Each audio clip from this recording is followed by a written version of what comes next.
In the sterile hum of Virex 7, a space station suspended on the rim of known civilization, where stars blinked like distant pulses of forgotten gods and silence reigned as the universal language, Dr. Celia Vaughn moved through the clinical corridors, with the precision of a creature born not to feel, but to repair.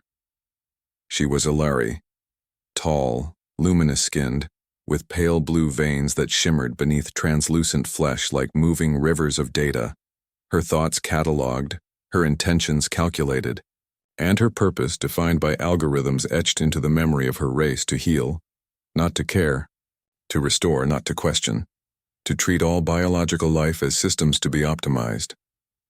Emotions were a weakness among the Ilari, filtered out through generations of neural calibration, an evolutionary choice they believed to be superior, and Celia had never doubted it, until the day the emergency transport arrived, dragging in with it the broken wreckage of an unauthorized mining crew and the only surviving member of the disaster, a human male named Evan Cross.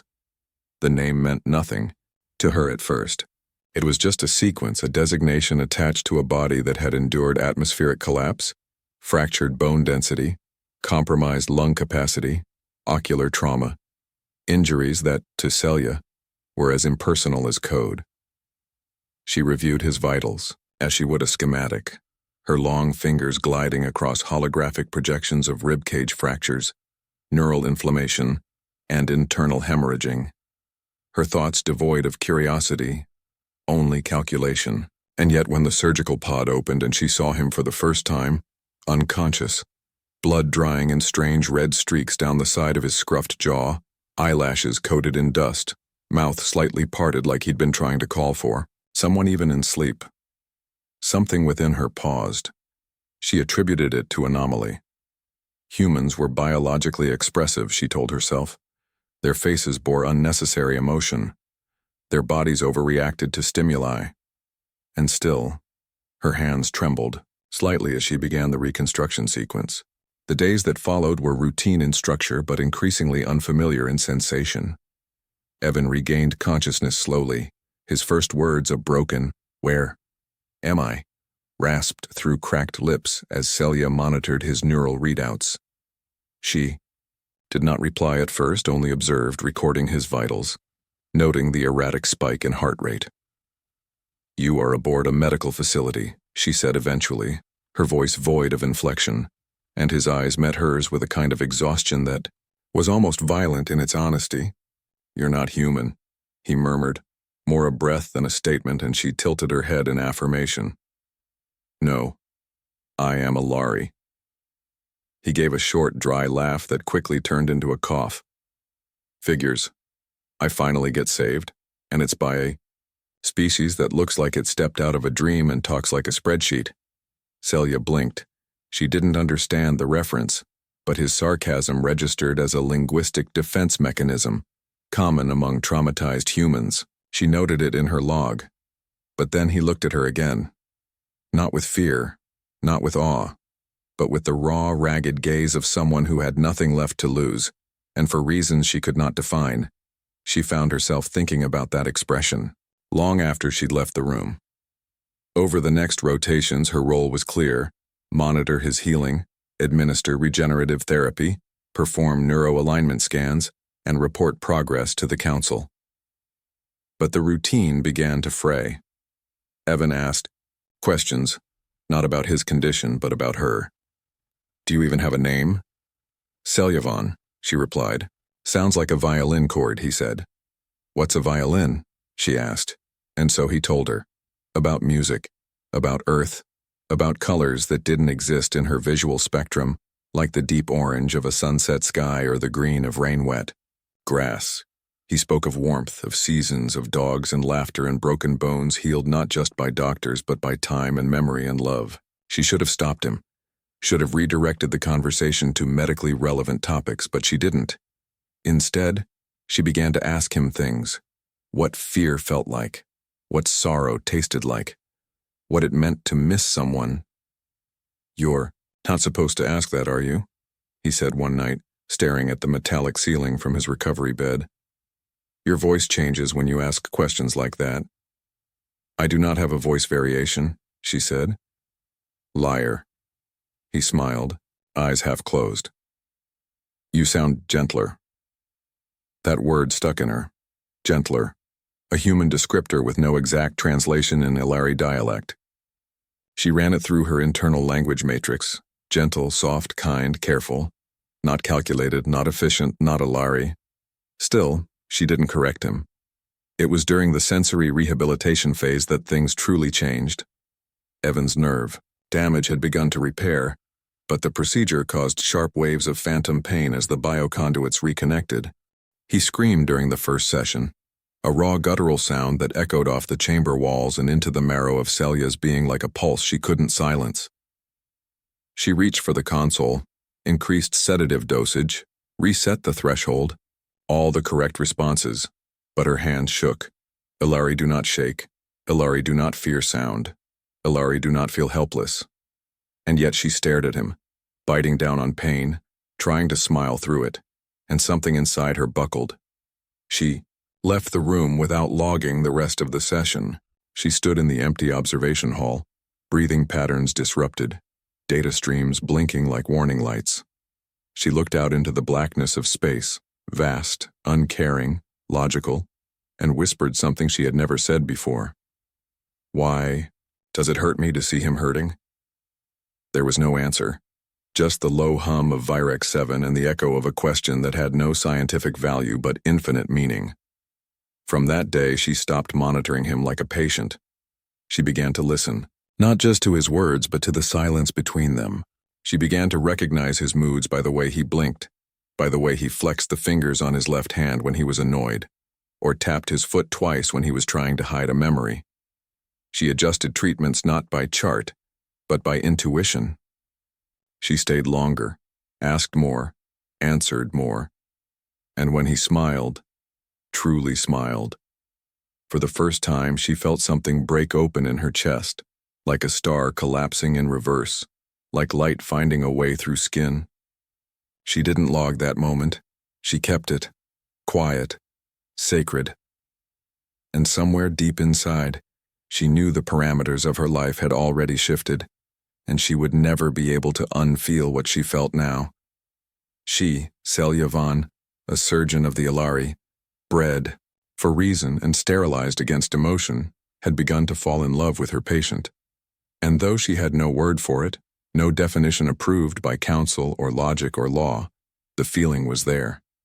Real, radiant, terrifying. A new anomaly, one that made her feel alive.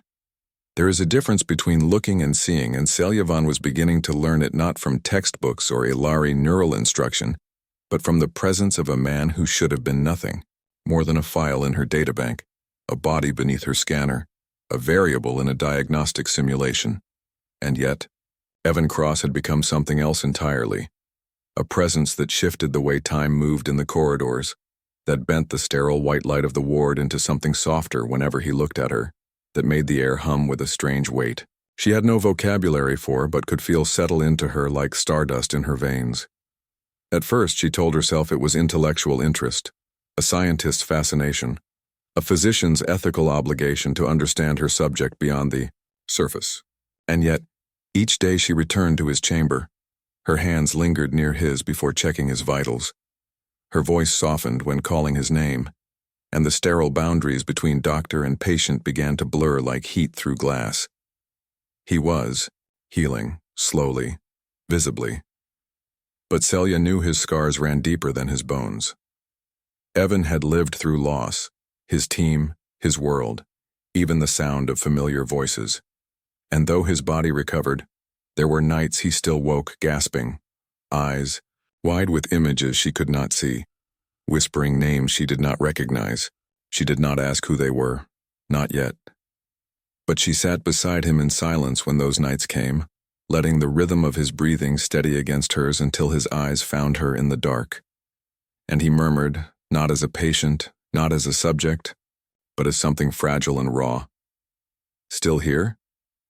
And she would answer, always the same. Yes. Still. He began to talk more in the quiet hours. Stories about Earth, not just facts, but memories. offered like small stones from a riverbed, smooth and glinting with meaning. He told her about his little sister who used to braid his hair when he was too tired after training, about the way the wind in Montana carried the scent of pine and thunder, about how fireflies glowed in the dusk, like tiny souls searching for each other. Celia listened, not for data, but for understanding. She began to dream, an anomaly her neural cortex had never registered before.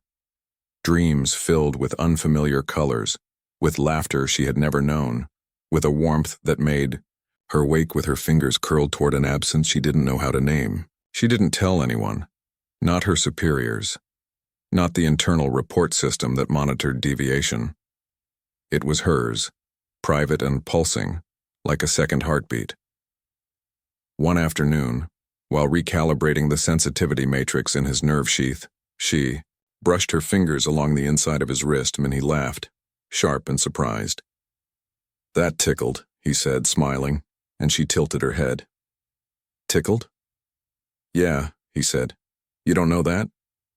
She shook her head and he reached up slowly, asking with his eyes. She nodded. His fingers touched the base of her hand, just under her palm, gently. "Like this," he said, dragging softly. A shock of sensation jolted up her arm. Not pain, not danger, but light, pure light. And she pulled her hand away, startled. "Sorry," he said, instantly serious. "I shouldn't have—" "No," she whispered, her voice unfamiliar in her own mouth. "It was interesting." But she was lying, in part. It wasn't just interesting, it was overwhelming.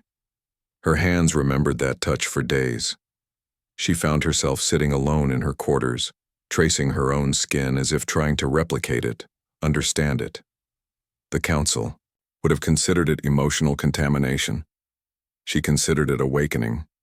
And though she told herself to create distance, to return to protocol, her feet always carried her back to him. She began watching him even when he didn't know. Through the glass of the observation bay, she'd sit in the shadow of the control panels and just look, the way he paced when nervous, how he tapped a rhythm on his knee when lost in thought, how he sometimes stared into nothing with a longing in his eyes so deep it made her ache. The ache was new and addictive. He began sketching, using the tablet she had brought him for cognitive therapy. He drew landscapes from memory, mountains that stretched like sleeping beasts, oceans with suns setting into them like golden coins, people whose eyes looked out from the screen with so much feeling, Celia almost looked away. Then one day, he sketched her. He didn't show her at first. She found it while running diagnostics on the tablet. The image stopped her completely. A soft, luminous rendering of her face, but not as she saw herself. Not cold. Not clinical. He had drawn her with light around her, eyes deep and almost sad, lips curved slightly like a secret had just passed through them. It was the way he saw her. And it shattered something inside her she didn't even know was still rigid. When she confronted him, he looked up, embarrassed. "I didn't mean to, you have a face that stays with me. Faces are anatomical constructs," she replied, the old instinct clinging. "Yours isn't," he said quietly. "Yours feels like the first thing that made me feel okay again." She didn't answer. She couldn't, not with language. But she sat beside him closer than usual, and they didn't speak for a long time. That night her neural activity spiked so sharply the system flagged her logs. She deleted the entry. The next day she was summoned. The council had noticed the deviations. "Your emotional variance exceeds threshold," they said, their voices identical, layered, lifeless. "You have formed an attachment. This compromises objectivity." "He is recovering," she said. "Because of you," they replied. "That is not our way." They gave her a choice. Reconditioning, a mind reset that would erase the anomalies, restore her to proper Alari detachment, or removal from his case. She returned to Evan's chamber in silence. He noticed instantly. "What is it?" he asked. "You're too quiet." You are progressing well, she said. Soon you will return to your people. He stared at her. That's not what I asked. She turned away. He stood, shaky but upright, and stepped in front of her. Talk to me. You promised you wouldn't lie. And she broke. Just a little. Enough. They want me to forget you, she said, her voice cracking for the first time in her life. To forget all of this. He took her hands. Do you want to? She didn't answer. He stepped closer. Because I don't want to forget you, not now, not after everything. She felt his hands warm and trembling in hers, and realized that his presence had changed her structure more than any algorithm ever could. She had been built to heal bodies, but Evan had awakened something else. The desire to care, to choose, to stay. And in that moment, as his forehead leaned gently against hers and their breaths mingled in the small space between them, she knew that observation had turned into something irreversible. Love. The forbidden kind. The real kind. And it was already too late to unfeel it. It began with a flicker, a distant alert in the outer watchtower of Virex 7's orbital shield, the kind of notification that usually preceded the silent passage of trade vessels or coded Alari transports. But this one carried a different signature, one Selyavan recognized immediately because she had seen it once before, long ago, during a simulation of interstellar enforcement protocol. It was a recall beacon, the signal sent when a life form, not registered for cross-planetary contact, had been detected and marked for retrieval. Evan Cross had been found. Whether by accident or by algorithm, the humans had traced his identity across the data silence of space and sent a ship, a medical transport, coded civilian. But Selya knew better. They weren't coming to rescue him. They were coming to reclaim him, and everything she and Evan had built in the quiet corridors of isolation was suddenly teetering on the edge of being dismantled by duty, law, and time. She didn't tell him at first. How could she?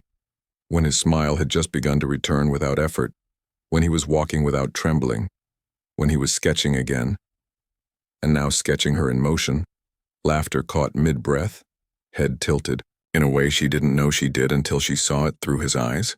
How could she say that everything they were becoming had a countdown? And so she waited, watched.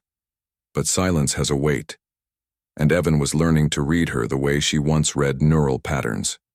With intuition, not instruments. He caught it in her pauses, in the way her fingers no longer lingered quite as long when they brushed his, in the way her eyes drifted toward the stars outside as though they held the answer to a question she wasn't ready to ask. They found me, didn't they? He said quietly one evening, not accusing, not surprised, just resigned, and that broke her heart in a new place deeper than before. She didn't speak, just nodded. He sat down slowly, like the gravity had grown heavier. When? 2 rotations, she said. They'll be within proximity range. He didn't say anything for a while, just traced circles on the surface of the table with his fingertip. And then I go home? Yes. Do I want to? She looked at him then, and in her silence, he found the truth. Selya. I don't know where else I belong anymore. She turned away, because to look at him then would mean unraveling everything she had fought to keep contained. You belong to your kind. Do I? He asked. You talk like they're a comfort to me. Like the place I came from will accept me after I've lived with ghosts and aliens, and a woman who taught me how to feel human again. She flinched at the word. Woman. Not doctor. Not Alari. Woman. And yet, it felt right in his mouth. She had become something between species, between definitions, not entirely alien anymore, not fully human, but someone new, someone born of this strange, impossible bond. What if I don't want to go? He asked, and she, voice shaking, answered, what if I want you to stay? The air between them pulsed with a weight that was almost holy. Neither moved, neither dared, until he did. He crossed the room, in 3 steps and stopped inches from her, close enough to feel the heat of her breath, close enough to let the gravity between them speak louder than logic. "Then tell me," he whispered. "Tell me you want me." And she did. Not in words, not first, but in the way she reached for his face, fingers trembling, in the way she tilted her forehead to his, a mirror of the gesture they'd shared before, now heavier with truth. "I do," she breathed. "I do, Evan. But if you stay, they will hunt you. My people. Your people. No world has room for what we are." He kissed her then, not like a declaration, but like a revelation. Soft, long, shattering. And when they parted, he said, "Then let's find one that does." But love, even in its most sacred form, cannot undo politics, cannot reverse the laws written by generations who feared what they didn't understand. The council summoned her again. "You have compromised containment," they said. "He must return, or you will be classified as rogue." "What if he wants to stay?" she asked. "Irrelevant," they replied. "Emotion is not governance." "Then you are already dead," she said, and walked out. She began making a plan, a reckless, illogical, impossibly human plan. Hide him, fake transfer codes, delay the beacon response, reroute power to the unscanned sectors of Virex 7's core. It could buy them time, not forever, but enough. And for 2 more nights they lived in the illusion of maybe a hidden moon somewhere could be home. Maybe there was a place beyond the reach of empires. Maybe their love was enough. They made love with a quiet desperation, tangled in sheets of light-threaded fabric, mouths speaking truths their voices couldn't hold.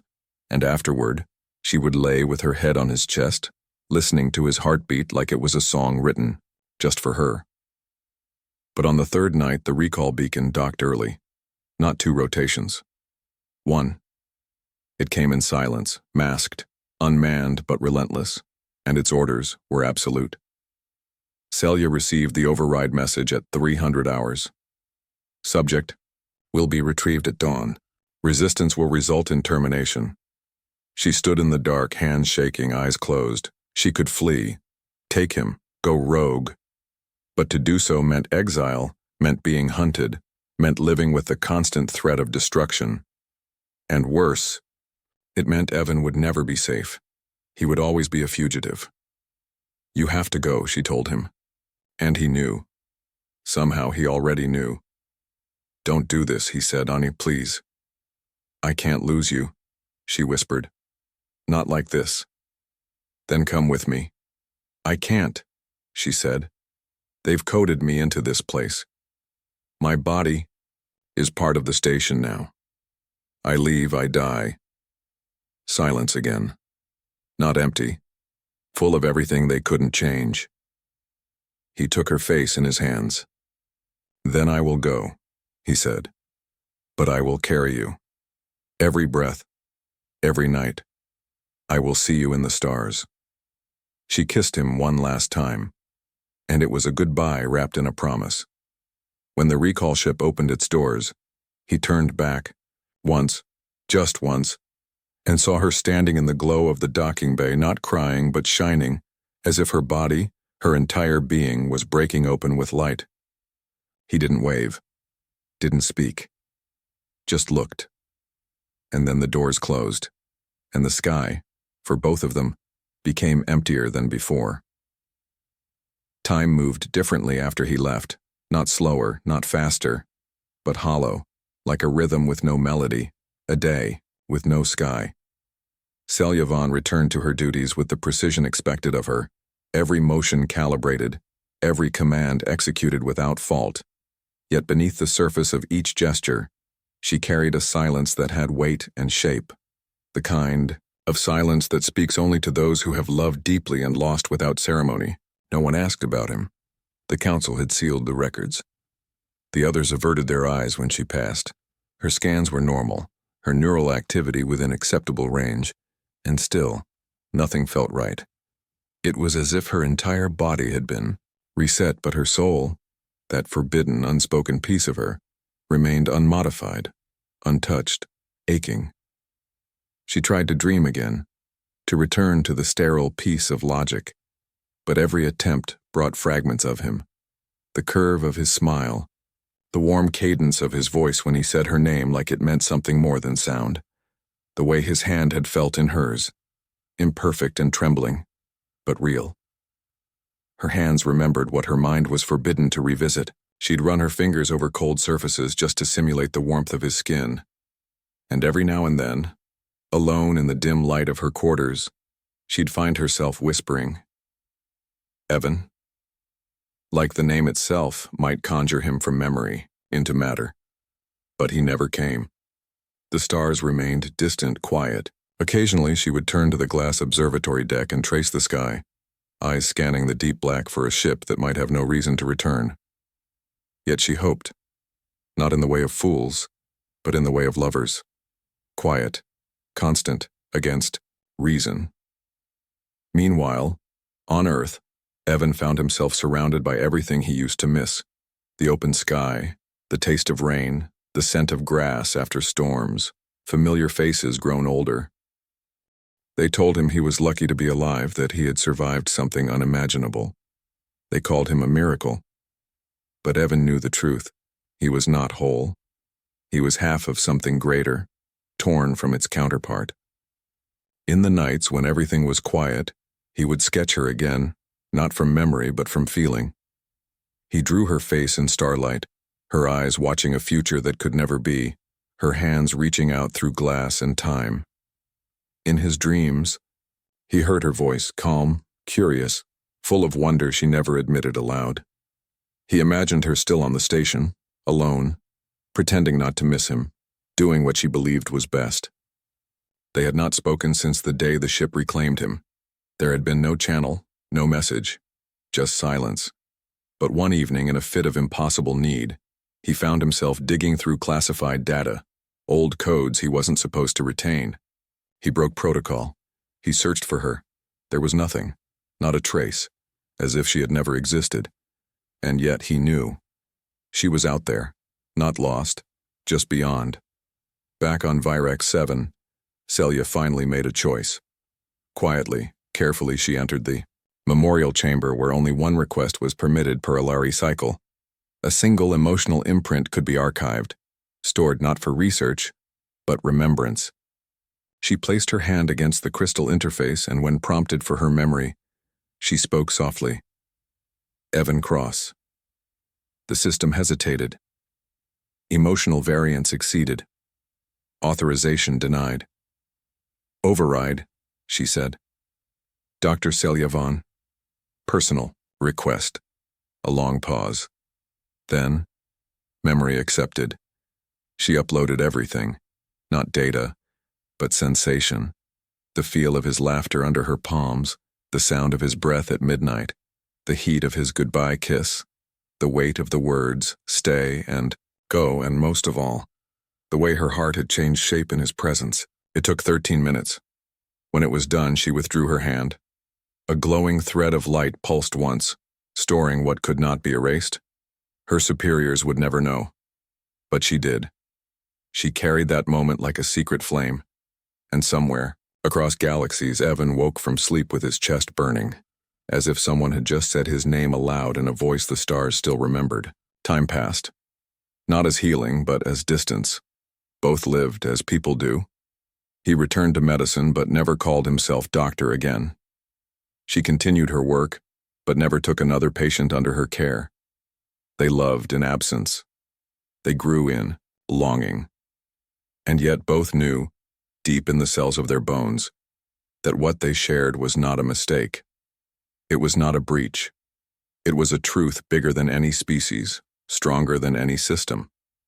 It was the proof that love could happen even in the unlikeliest convergence, even between galaxies, even for a doctor who wasn't supposed to feel, and a patient who had nothing left to lose. One day, many cycles later, a young Alari physician would stumble upon the memory archive, accidentally triggered by a patient whose neural waves matched a forgotten pattern. The archive opened. The light thread shimmered, and in it she would see a story of two beings, not alien and human, not doctor and patient, but soul and soul. She would watch the memory unfold in silence, tears in her alien eyes, and whisper, the name etched into the archive like a scar and a promise.